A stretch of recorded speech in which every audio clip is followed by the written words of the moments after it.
New York app 13 years after building a state-of-the-art lab for the world's most dangerous germs, the nation's top public health agency is asking for more than $400 million to build a new one. Officials at the Centers for Disease Control and Prevention say the current lab building in Atlanta is quickly wearing down, and cannot be upgraded without shutting down the facility for years. The lab investigates deadly and exotic germs like Ebola, smallpox and dangerous new forms of flu. The agency disclosed its plans for a new lab on Friday. The CDC lab is one of only 8 U.S.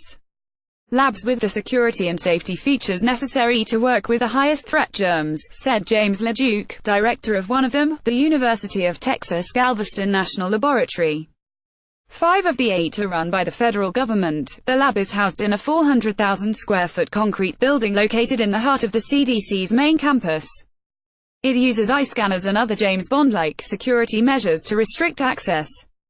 Workers wear protective gear and there's a web of computerized systems that monitor workers, lock doors, and ensure that dangerous germs don't escape. It opened in 2005 and cost $214 million, although the lab area that handles the most fearsome bugs didn't begin work until 2009.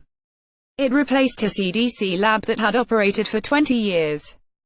The architect firm that worked on it, HDR Inc., predicted the building would serve the CDC for 50 years. Some experts said they are a little surprised CDC is talking about replacing the high-containment lab so soon. Having a lab being replaced after about 12 years seems unusual, said Stephen Higgs, director of the Biosecurity Research Institute at Kansas State University. Some parts needed at the CDC lab are no longer made and engineers determined a new building is necessary because of the complexity of the systems, said Dr.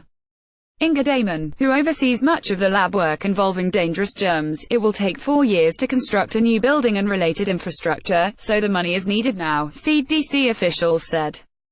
The CDC is asking Congress for $350 million for the lab and more than $50 million for related work. Government officials last week approached Congress about a plan to fund the CDC project with discretionary funds. The longer it takes, the more likely there will be a failure. And if there's a failure, we lose an essential line of defense against disease threats, said the CDC's former director, Dr.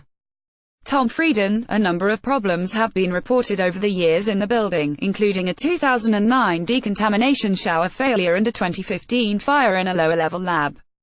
But Frieden said overall the facility has performed well and the incidents were not the reason for the replacement plans.